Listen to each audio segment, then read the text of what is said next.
オーソドックスルールによる3回ゲームはデイビー・ジョーンズに破格。デイビー・ジョーンズって誰だ？悪魔に呪われて深い海底に今も生きているという昔の海賊よ。Les océans de One Piece ne sont pas seulement peuplés de navires et de monstres marins, ils portent aussi des échos maudits, des murmures anciens. Des figures dont l'histoire s'est éteinte sous les flots, mais dont l'ombre demeure enchaînée aux abysses, dérivant au gré des flots. Parmi elles, une silhouette insaisissable s'impose et résonne au croisement du folklore, des mythes et des légendes maritimes. Son nom, c'est Davy Jones. À première vue, son histoire semble diluée dans un mythe trop vague pour compter. Mais ne vous laissez pas tromper, c'est précisément cette malléabilité qui fait de lui un terreau idéal pour Oda. Là où d'autres personnages s'inspirent d'un récit précis, Davy Jones n'est qu'un écho. Une menace diffuse, associée aux profondeurs et à la mort en mer. Et c'est dans cette absence de contour que le mangaka trouve matière à bâtir une figure terrifiante, apte à refléter les ténèbres opposées à Joy Boy, comme si la liberté elle-même avait toujours eu un double maudit. Ainsi se révèle un équilibre plus ancien que la grande ère de la piraterie. Un monde rythmé par la succession de trois ères, trois héros porteurs de liberté, et toujours face à eux, leur contrepoids maudit. Si Joy Boy eut Davy Jones, Roger eut Xebec, et Luffy a Teach. ねえ、おじさん。おい親父。どうした？このチェリーパイ死ぬほどうめえな。Mais au-delà des figures elles-mêmes, c'est la structure du clan même des Dix qui apparaît divisée. Deux moitiés d'un même héritage, symbolisées par le soleil et la lune, vouées à s'affronter à travers les âges. Dès lors, Davy Jones n'est plus une simple référence jetée au détour d'un gag, il devient la clé manquante, le spectre qui unit passé et présent, mythe et histoire, et qui annonce que la bataille finale ne sera pas seulement une guerre contre l'autorité des dragons célestes, elle sera aussi l'ultime affrontement de deux volontés jumelles, celle des Dix libérateurs et celle des Dix dominateurs, héritée d'un temps où même les océans portaient un nom maudit. Bonjour et bienvenue dans cette nouvelle vidéo théorie. Si comme moi vous aimez plonger au cœur de One Piece pour en déchiffrer les mystères et explorer les théories les plus folles, vous êtes au bon endroit. Alors installez-vous confortablement et partons ensemble à la découverte de cette nouvelle énigme.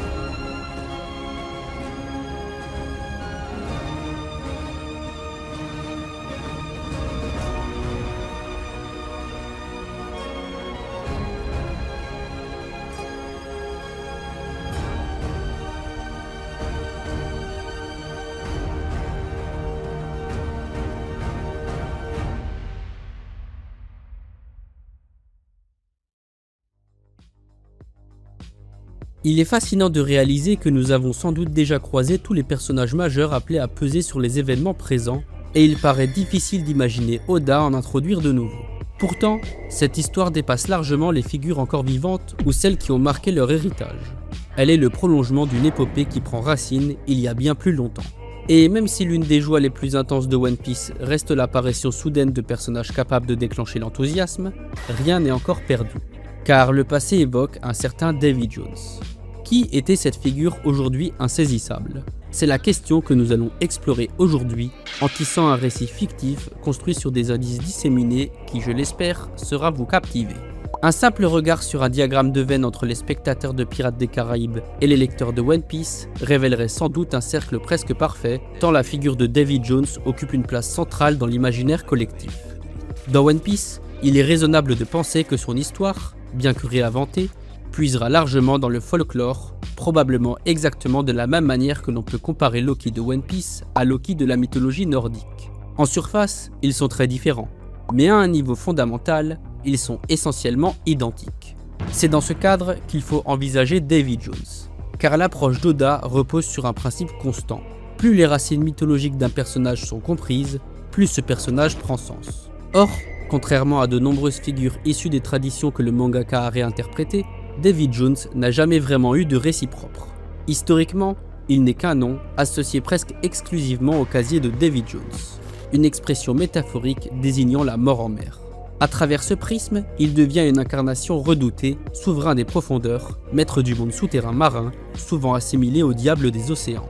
Deux éléments méritent une attention particulière. D'abord, le folklore et la mythologie entourant Davy Jones intriguent depuis des siècles, au point que chercheurs et historiens se sont efforcés d'en retracer l'origine. Si aucune certitude n'existe, plusieurs théories demeurent dignes d'examen. Ensuite, dans One Piece, l'essentiel n'a pas toujours la vérité historique derrière l'inspiration, mais la puissance du mythe qui en découle.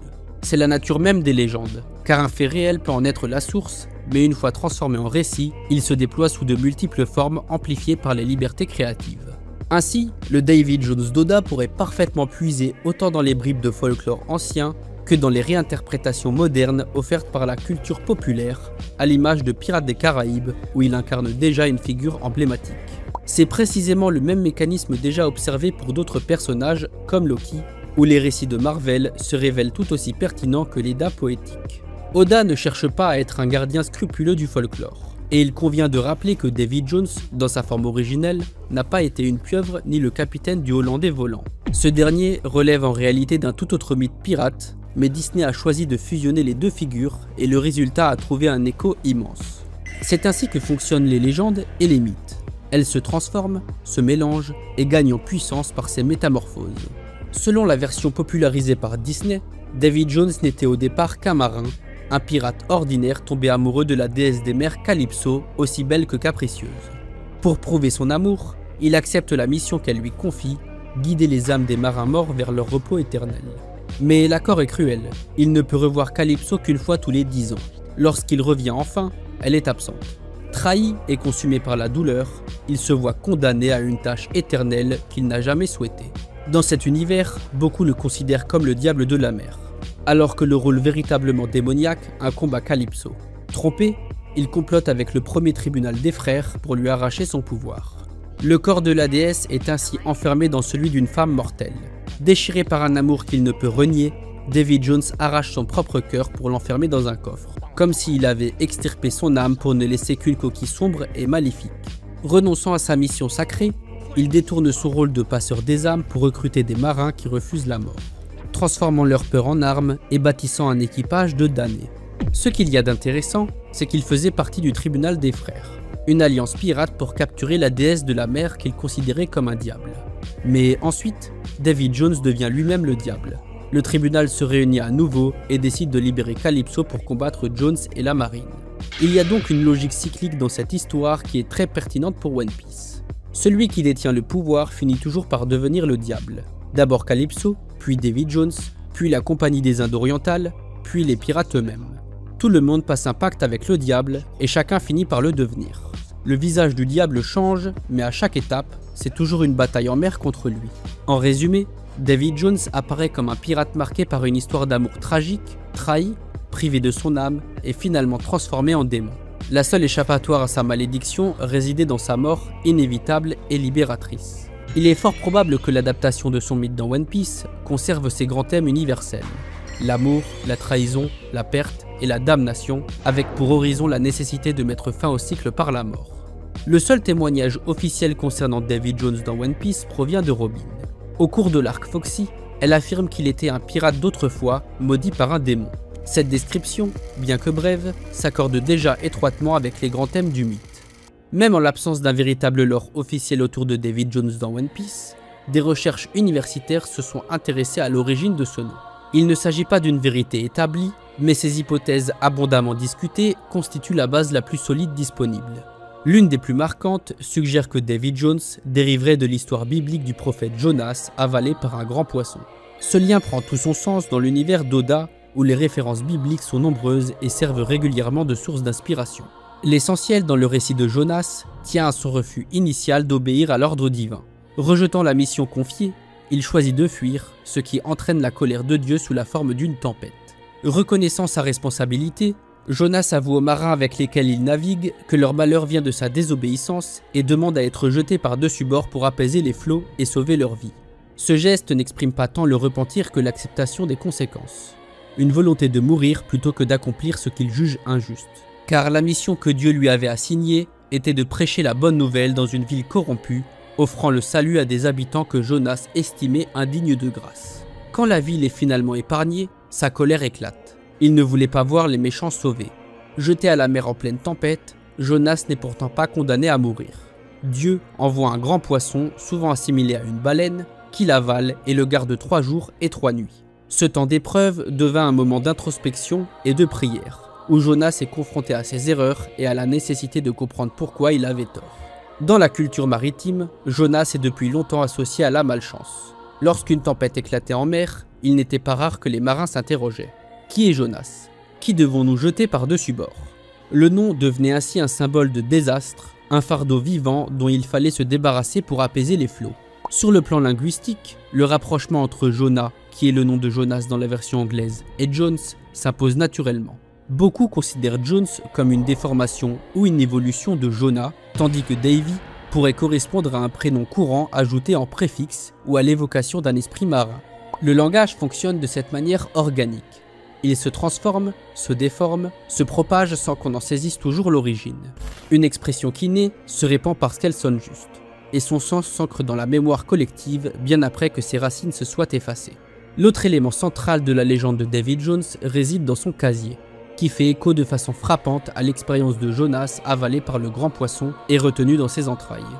Dans les deux cas, il s'agit d'un espace de confinement, symbole d'isolement ou de punition divine. Ce casier n'est jamais véritablement assimilé à l'enfer ni à l'au-delà, mais plutôt à une zone intermédiaire, un purgatoire suspendu entre la vie et la mort.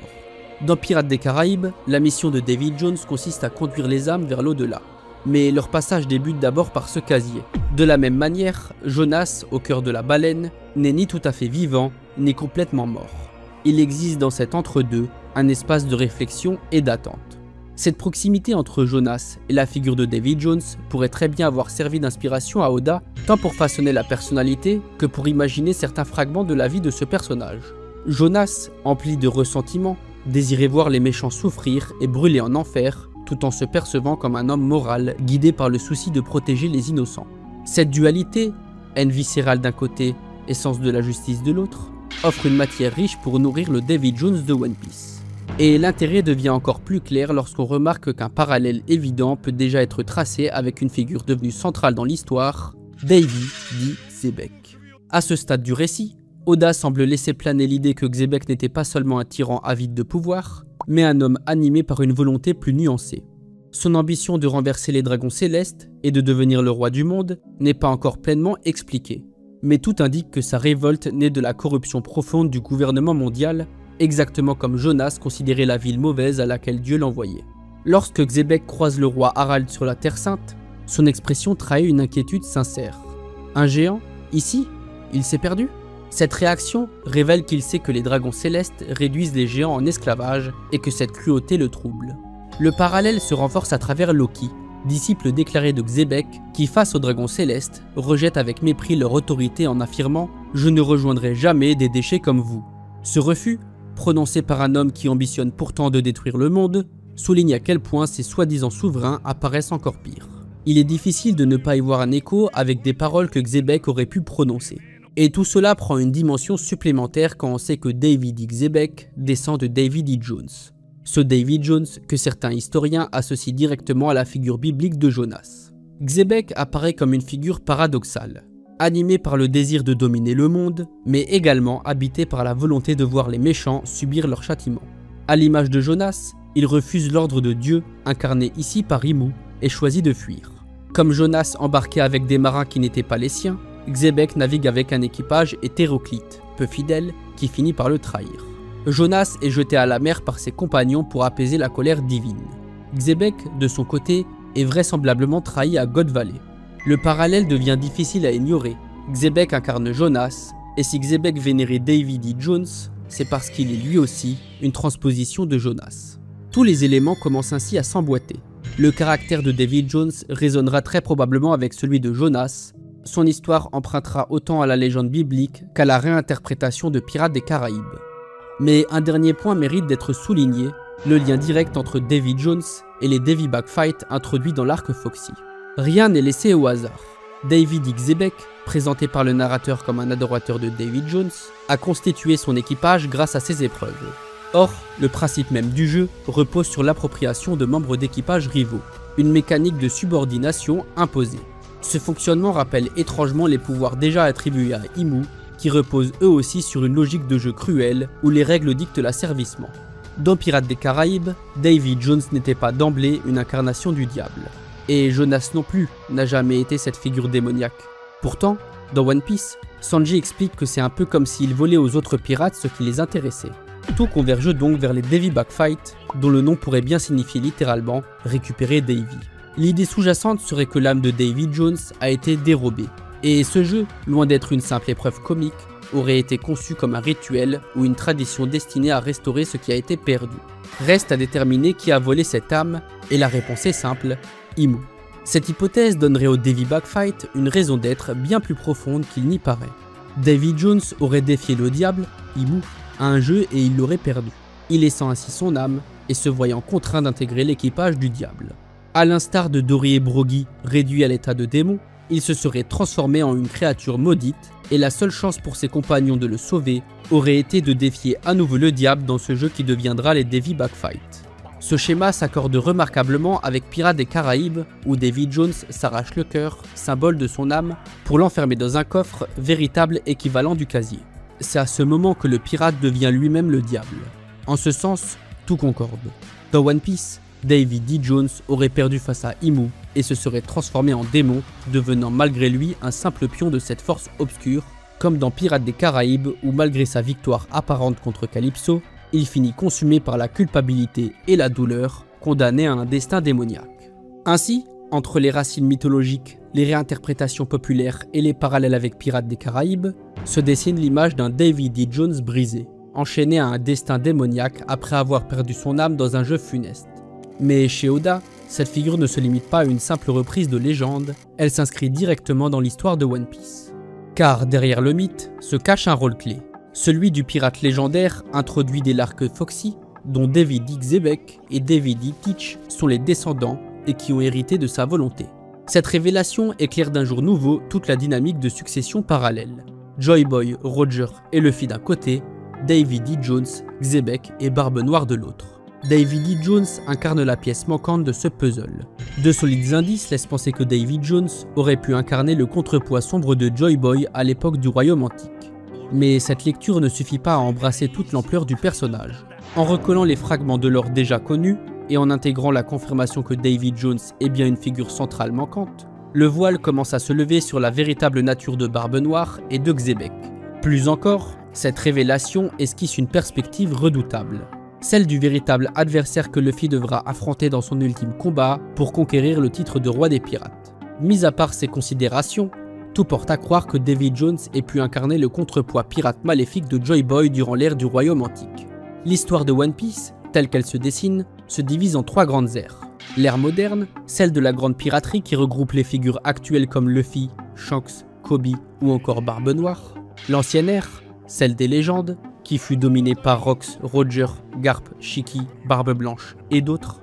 Et enfin, l'ère antique, théâtre de la guerre du Royaume Antique qui vit s'affronter Joy Boy et ses alliés face à Imu et aux 20 rois. L'histoire de One Piece repose sur une logique cyclique où les mêmes motifs reviennent à travers les âges reliés par la transmission de la volonté. 3 grandes ères s'y succèdent. L'ère antique où la volonté a vu le jour, l'ancienne ère où elle a été portée et l'ère moderne où elle est destinée à s'accomplir. Chacune possède son protagoniste central. Joy Boy pour l'ère antique, Roger pour l'ancienne et Luffy pour la moderne. Ensemble, ils incarnent le premier pirate, le premier roi des pirates et celui qui deviendra le dernier roi des pirates. Face à eux se dresse de manière constante une autorité immuable, Imu, une force souveraine présente dans les 3 âges. Mais si Imu représente toujours le pouvoir absolu contre lequel la liberté doit se dresser, chaque ère connaît aussi un reflet sombre de cette liberté incarné par des pirates. Pour Luffy, ce rôle revient à Barbe Noire. Pour Roger, il fut porté par Xebec, et pour Joy Boy, tout indique qu'il pourrait s'agir de Davy D. Jones. Cette opposition constante révèle qu'au-delà du duel entre liberté et autorité incarné par les protagonistes et Imu, un autre équilibre se joue, celui qui oppose les 2 visages du clan d'Eddie, car si chaque ère voit naître un pirate porteur d'espoir et son reflet ténébreux, c'est sans doute le prolongement d'un schéma bien plus ancien. Au cœur de cette théorie se trouve l'idée que le clan Dedi reposait sur un système bicéphale dirigé par deux figures complémentaires symbolisées par le soleil et la lune. Les Dedi incarnaient deux moitiés d'une même pièce, unis par leur héritage mais divisés par leur vision du monde. D'un côté se trouvaient les dits libérateurs, partisans d'un monde fondé sur la liberté individuelle. De l'autre, les dits dominateurs, convaincus qu'un monde meilleur ne pouvait naître que sous le contrôle absolu d'une autorité unique. La raison d'une telle hypothèse réside dans le symbole même des deux dits, porteurs respectivement du soleil et de la lune, une dualité si marquée qu'elle ne peut relever du hasard. Elle suggère une relation volontaire, conçue pour lier ces deux forces opposées et complémentaires au sein d'un même héritage.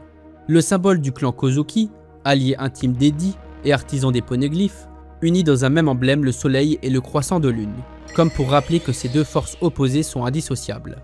Sur Zu, autre allié du clan des dits, l'autorité est également partagée entre un roi du jour et un roi de la nuit, un système qui semble directement inspiré de ce modèle ancien. Les implications sont claires. Si le clan des dits reposait bien sur deux dirigeants, alors leurs rêves et leurs volontés respectives se transmettaient ensemble, perpétuant à travers les âges une double lignée appelée à se confronter.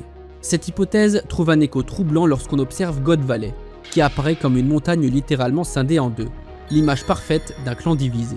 Dès lors, il est possible d'envisager que cette île soit en réalité la terre natale du clan des dits, ce que viendrait renforcer un autre indice majeur, le fait que God Valley soit également présenté comme l'île d'origine de Xebec.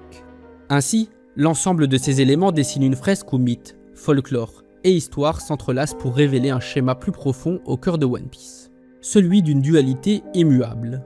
Davy D. Jones, inspiré à la fois de Jonas et des réinventations modernes, ne serait pas seulement un pirate maudit, mais le reflet sombre de Joy Boy, héritier de la lignée d'Eddie scindée entre libérateur et dominateur. Ce cycle se répète à travers les âges, de Joy Boy à Luffy, de Davy D. Jones à Barbe Noire, chacun incarne une facette de la liberté et son ombre. Les indices laissés par Oda du symbole des Kozuki au système jour-nuit de Zu, jusqu'à la division visible de God Valley, semblent tous pointer vers cette vérité. Le clan d'Eddie était à l'origine dual, et son héritage continue de façonner le destin du monde. La pièce manquante qu'est Davy D. Jones pourrait bien être la clé ultime pour comprendre la guerre du passé et anticiper le dénouement de celle à venir. Celle où lorsque les volontés opposées des deux dits se confronteront une dernière fois. Et voilà, c'est la fin de cette vidéo. Merci d'être resté jusqu'au bout, j'espère sincèrement qu'elle vous a plu. Si c'est le cas, n'hésitez pas à lâcher un petit like, à la partager autour de vous, à vous abonner à la chaîne et surtout à activer la cloche pour ne rien rater des prochaines théories. Vous pouvez aussi me retrouver sur TikTok, Instagram et Twitter car c'est gratuit, ça fait plaisir et ça m'aide à grandir. Merci à tous ceux qui le feront et salut!